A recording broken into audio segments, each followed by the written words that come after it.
3, 2, 1. GM Motovlog. So, paano ba maging isang angkas rider? Ang una kong ginawa is nag-apply ako through website nila sa angkas, and then after nun, mga 2 to 3 days, tinawagan ako ni angkas tungkol sa appointment ko sa pag-apply ng training. Kung di ako nagkakamali, meron kasi ata silang dalawang option. It's either na tatawagan ka nila para schedule mo pumunta ka dun sa Cainta, Rizal, or meron silang event sa isang lugar kung saan ka pinakamalapit, dun ka nila papupuntahin. So ako, nung nag-apply ako, dito ako pumunta sa may St. Michael Cover Court lang, dito lang sa may Kawayan. So, pabor sa akin kasi napakalapit ko lang, hindi na ako pumunta ng Rizal, no? Kaya hindi ko na siya pinalampas pa, kumbaga talagang pinuntahan ko na. So, yun, after nun, pag nakapag-comply ka na ng application mo sa online nila, sa website, tatawagan ka nila after 2 to 3 days, and the next step, schedule mo na, pupunta ka na ngayon sa kung saan nila sinabi kung saan gaganapin yung training mo. So, sa training, ang unang-unang gagawin sa inyo sa training, mag-fill up ka sa form nila, and then i-briefing nila kayo ng mga instructor doon, ng safety officer. Ayan, i-briefing ka nila kung ano yung mga gagawin, kung ano yung mga i-training sa buong maghapon. Take note guys nga pala, mas maganda kung mag-a-apply kayo, meron na kayong hawak na barangay certificate and NBI clearance. At ito pala siya sa mga importante kasi ito yung una kong ginawa bago ako nag-apply ng isang angkas rider. Dati yung lisensya ko is naka non-pro. So, nagpa-professional muna ako bago ako nag-apply sa angkas kasi alam ko kailangan professional dahil pasahero, no? Magsasakit tayo ng pasahero kaya kailangan professional license, okay? Tapos, mas better meron na kayong mga documents sa mga nabanggit ko para 1 day process lang, pwede na kayong maging angkas rider. Tungkol naman sa drive test nila, sa driving skills nila, search lang kayo sa YouTube, marami ng mga pwedeng panoorin doon na marami nagbablog din doon kung paano yung diskarte, nagtuturo kung paano yung diskarte para makapasa agad doon sa training, sa driving skills nila. So, kayang-kaya nyo yun, pag-aralan nyo lang, kabisaduhin nyo lang. Pagkabisado nyo, minsan nga, isang take lang, kaya nyo nang ipasa agad yun. Pero kung hindi mo kayo makabasa sa unang take nyo, may second take naman kayo lagi kay angkas.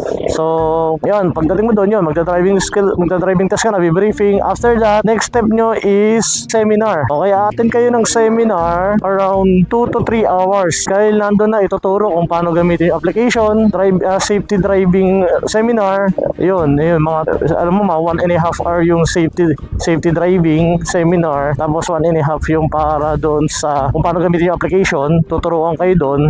And then after that, merong exam, no? Around 50 items yata yun, kung di nakalimutan ko na mga ganon, 50 items, exam nyo on the spot after ng seminar. So papasan nyo lang yun. Actually yung exam naman common lang naman, kung ano lang din yung binanggit sa seminar, sa safety driving seminar, yun lang din yung lalabas doon sa exam. So makinig lang, take down notes lang, ganun lang, kayang-kaya nyo yung exam. Tapos after naman nung exam, once makapasa ka na, pumunta ka na ngayon dito sa sa inspection ng mga documents. Pag kumpleto ka na, pwede ka na mag-proceed na maging isang angkas rider. Tuloy-tuloy na. Kung may kulang ang dokumento tulad ng mga NBI or barangay clearance, makiusap kayo sa nag-ano ng documents. Kasi ganun yung nangyari sa akin. Nakiusap ako, pero binigyan ako ng deadline. Within 5 days lang dapat makomplete ko agad yung NBI ko. Maibigay ko agad yung barangay clearance ko.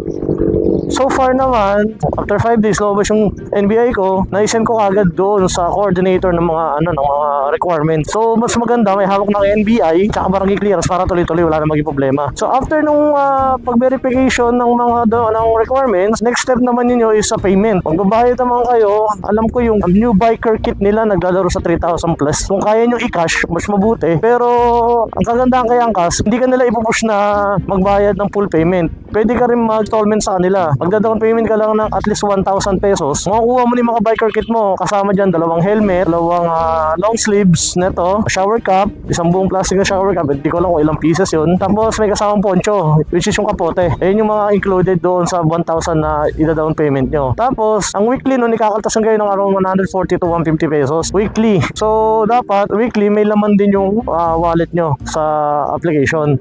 So, after nun, basta makakuha ka na ng mga biker kit mo, maghintay ka na lang na activation ng Apps Rider app mo. Hintay ka lang within 24 hours. Pero yung iba, hindi na umabot na 24 hours na-activate na. So, pag na-activate na, pwede ka na magsimulang bumiyahin doon. So, yun lang ang pagiging isang angkas rider. More on safety sila. Nakafocus sila sa safety. Kaya maganda ang isang maging angkas rider. No? Yun, na-share ko lang sa mga gusto maging angkas rider in the future. Actually, maganda yung biyahe. Kung sa full time kayang-kaya, kikita ka talaga. Hawak mo pa yung oras mo. Hindi ka sa pilitang gusto magtrabaho. Hawak mo yung oras mo naman. Kung gusto mo bumiyahe, kung gusto mo magpahinga, kung ayaw mo bumiyahe, nasa sa'yo yun. Nasa sipag din ng isang rider yung kikitain mo.